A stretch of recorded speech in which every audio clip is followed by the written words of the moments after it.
blow this up.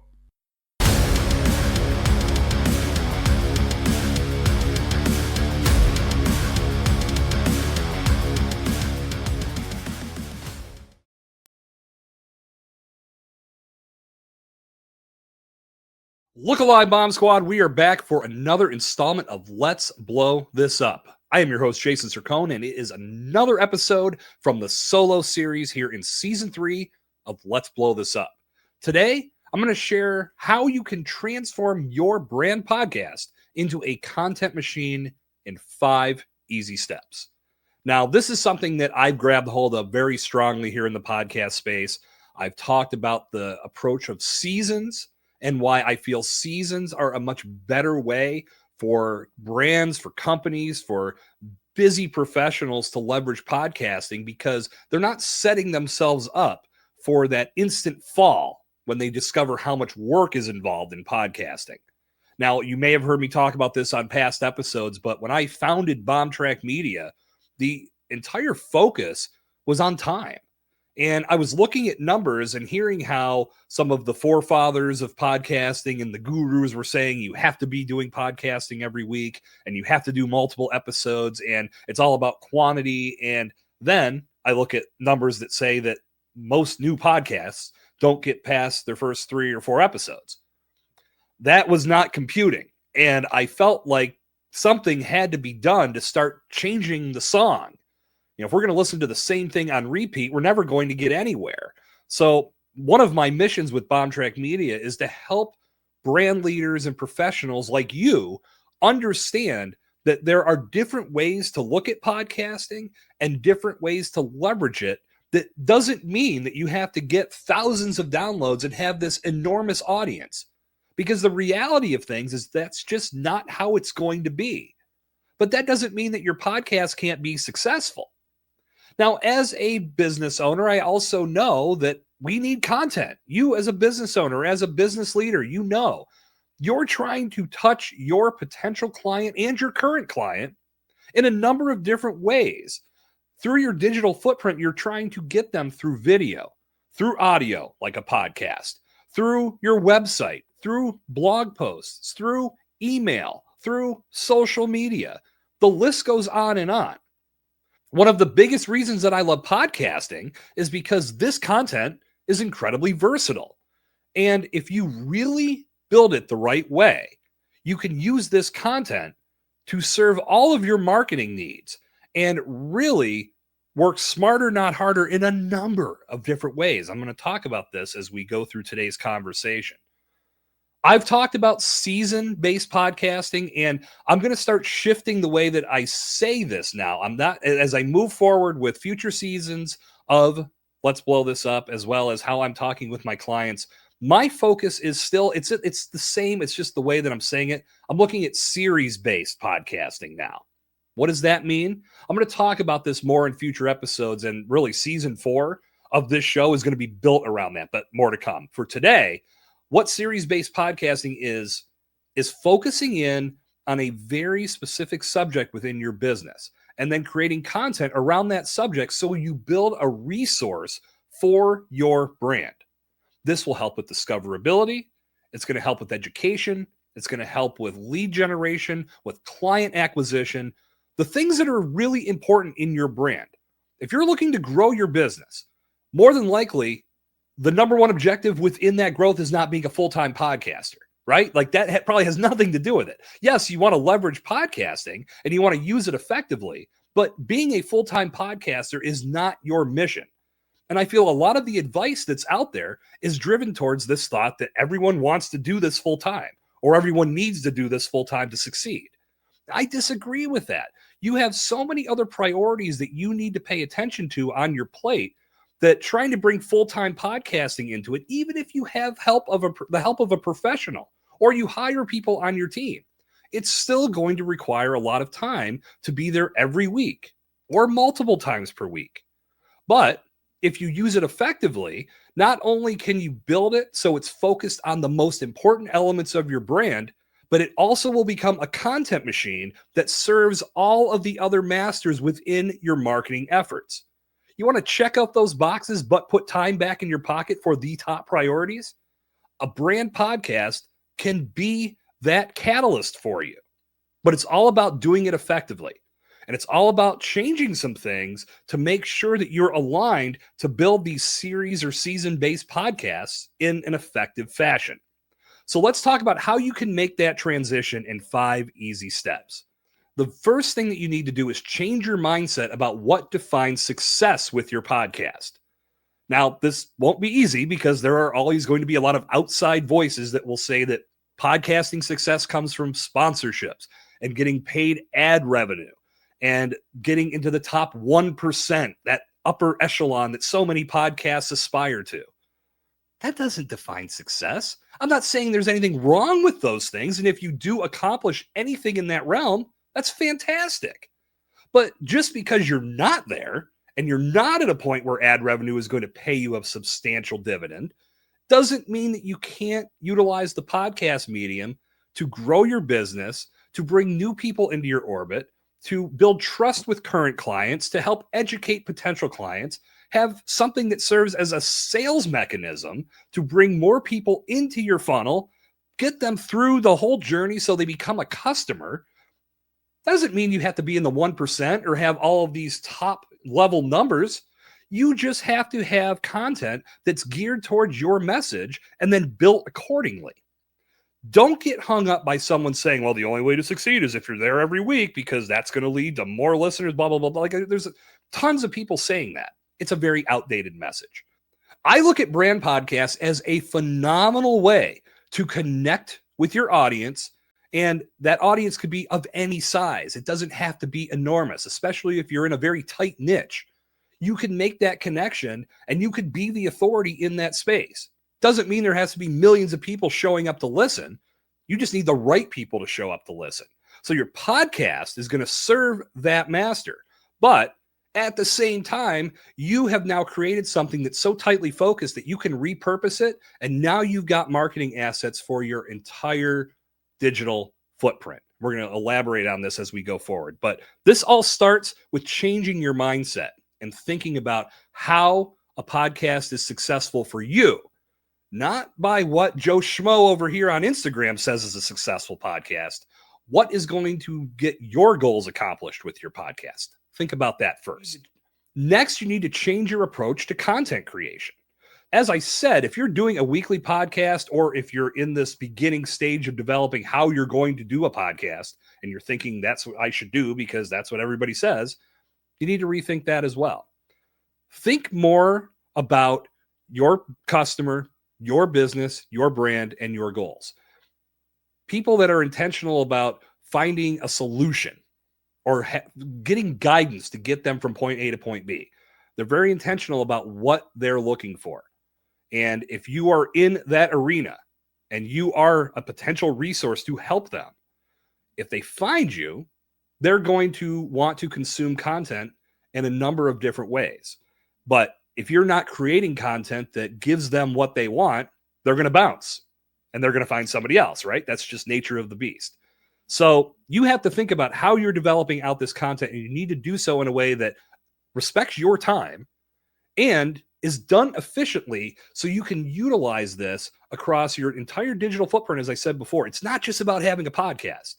This is about creating content that can be utilized in a number of different ways. So if you start thinking about how you build out that content, that's going to allow you to have consistent marketing assets that are shared everywhere that you are present.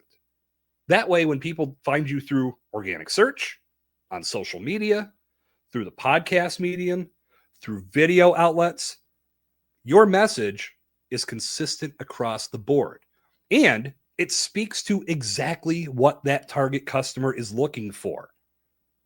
When you develop your content that way, it's going to make much more sense, and it's going to allow you to do so in a very efficient manner. So the third thing you need to do, and this may be something that you've already established and that you can interchange this one and move it up the list if you want to, but determine your brand's biggest marketing goals. Now, more than likely, your brand's biggest marketing goals are not to have a podcast. Anybody could start a podcast, but why have a podcast that doesn't serve you? If you want to just do it for fun, okay, but don't expect a big return and don't get pissed off if the numbers don't come rolling in. My whole approach with Bombtrack Media, with Let's Blow This Up, is to help you in the business world utilize this content in a way that serves you. And that doesn't mean massive downloads. That doesn't mean top 1%. That means creating content that allows you to show up for your audience, give them the message they need to hear, and as they continue to listen to you deliver that message, they build trust. They get to know you, they get to like you, and as I said, when those two things happen, then they trust you. That's how you build a customer base. That's more than likely what you want your marketing to do, right? You want your marketing efforts to bring more business through the door. If you are doing all of these marketing things, these marketing creation activities separately, podcast, video, website content, social media, kind of just across the board. Like, there's probably a number of things you're trying to do, emails, like all these things that you want to have as touch points. You're probably doing a lot of work if you're doing them all individually, or you're paying someone to do all this work individually, or you've hired a bunch of specialists to do one at a time. And that's raking or pushing a lot of money out the door versus bringing it in. Simplify everything by understanding what your goals are and then having a podcast that speaks to those goals. Because if you do that, then you can repurpose all of that content and you can utilize it for all of those initiatives. Check off all those boxes. Every time you create a series of podcasts, you have a whole well to draw from.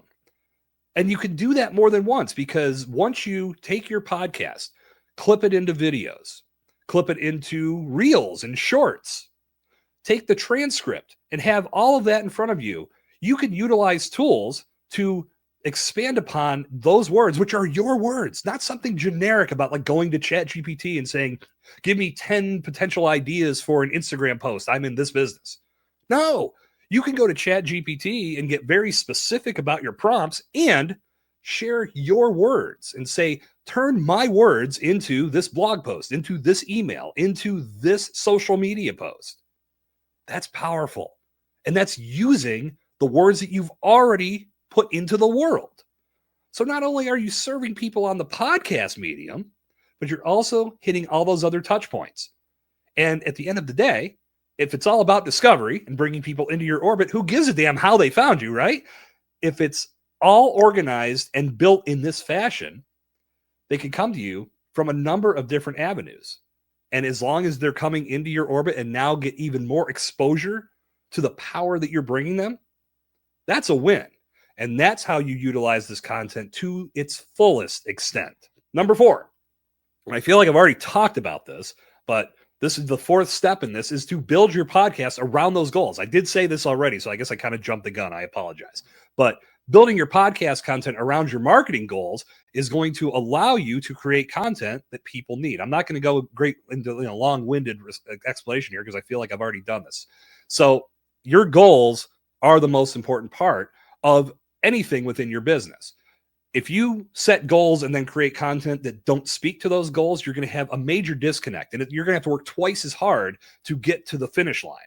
But if your podcast content speaks directly to the goals that you have in place, now you've got something to work with. Now you've got something that you can pull from, and you can create assets that help achieve a mission, whether it's just a short-term marketing strategy or something that's more long-term. Either way, your podcast and building those series out is going to allow you to have this content to draw from. And that brings me to number 5, implementing tools to help you repurpose this content. Now, the reason why I lean into seasons, and as I said, changing the vernacular to call it series, because I believe this allows you to be more tight with the content you're creating. When you're doing a weekly podcast or more than one a week, you're in a position to where you constantly have to come up with something new. When you're constantly coming up with something new, just to make sure that you have content in place, you may venture a little bit outside of the confines of what's most important. Nothing totally wrong with that, because that could lead to something new. You never know. But if you create a series, it's very easy for you to sit down, and let's just say this is your very first series. You sit down and you say, What is the most important element of my business that I need to relay to my current and potential customers?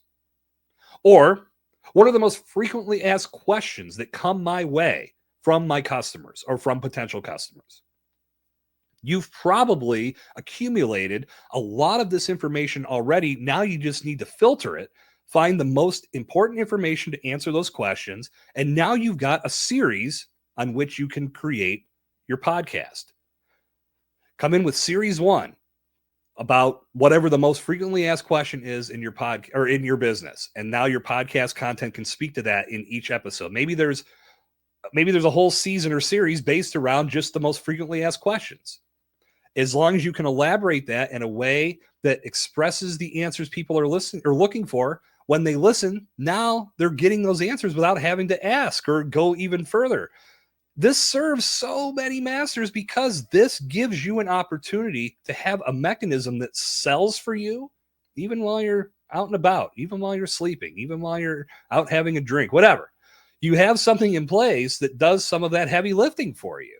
But you have to do this the right way. So have the series in place because you can get nice and tight, but then start to look at the tools that you can utilize to repurpose that content. And then you can start creating everything else that you need for your marketing initiatives. I'll give you a few examples for me. I use a program called Minvo. Minvo is a program to where I can take the video of my podcast and I can plug it in. And through AI, it's going to generate the transcript for me. It's going to generate a summary. It's going to generate video clips. It's going to give me some other items that I can use like quotes or potential titles. It's going to do a lot of that work for me. So it's a great tool. What I typically do is take what that information what Minvo gives me. I take that info and I'll take it to ChatGPT and I'll develop show notes. I'll develop blogs. I'll develop social media. I'll do a number of different things. And this is something that you can easily implement into your business because now you have specific content that is geared towards the people you want it to go towards. It's answering their questions. It's helping you build trust. It's doing all of these things. But now you've got something, as I said, you've got this well that you can constantly draw from. And you have the series in place. That's now a resource. That's now something that you can send people towards. Oh, you've got a lot of questions about XYZ. We've got a whole series in our podcast based on that. Here's the link. And you can organize all of those episodes in one blog post. You can do that through just sending them to the podcast player. You're setting up that binge effect, but at the same time, you're also answering the questions. And again, as people are looking for solutions to their problems, they're always going to be looking for the best ways to get those answers fast. So if you're the resource that's hitting them and you're getting them that answer, now the trust is going up and up and up. And you now have an opportunity to bring them into your fold, maybe turn them into a full-time client. Depending on what your business model is, you have a great opportunity to put more eyes on what you're doing if you build out your podcast in this fashion. So let's recap the 5 steps that you want to follow to transform your brand podcast into a content machine. Number 1, change your mindset about what defines success. Number 2, change your approach to content creation. Number 3, determine your brand's biggest goals. Number 4, build your podcast content around those goals. And 5, implement tools to help you repurpose that content and check off all of those marketing initiative boxes. If you want to talk about this approach to podcasting in more detail, this is really what I am building the entire business model of Bombtrack Media around. So I would be happy to sit down with you, share more, hear your ideas, and see how this would best work for your brand. So jump over to bombtrackmedia.com, set up a free discovery call, and let's hash this out. I'd love to see you getting results from your podcast in this fashion. And if there's any way I can play a small role in doing that, I am here to help you make it happen. And with that, we're going to bring down the curtain on this episode of Let's Blow This Up. I hope you had a great time because I know I did. We're almost at the end of season 3. Can you believe it? One more solo episode to come your way next week. I'm going to talk a little bit more about this series-based podcasting approach, but more so, I'm going to talk to you about things I've learned in building season 3 of Let's Blow This Up. I tried a few different approaches, as you've seen. There's a few different formats in play. So I want to talk about what I learned doing the podcast this way, some of the things I'd like to keep doing, and some of the things that I'm probably going to change as we move forward. Either way, we're going to wind this down in style, and I can't wait to sit down with you one more time as we bring Let's Blow This Up Season 3 to a conclusion. Until our paths cross again, my name is Jason Sircone. This has been Let's Blow This Up, and as always, I'm reminding you to stay explosive.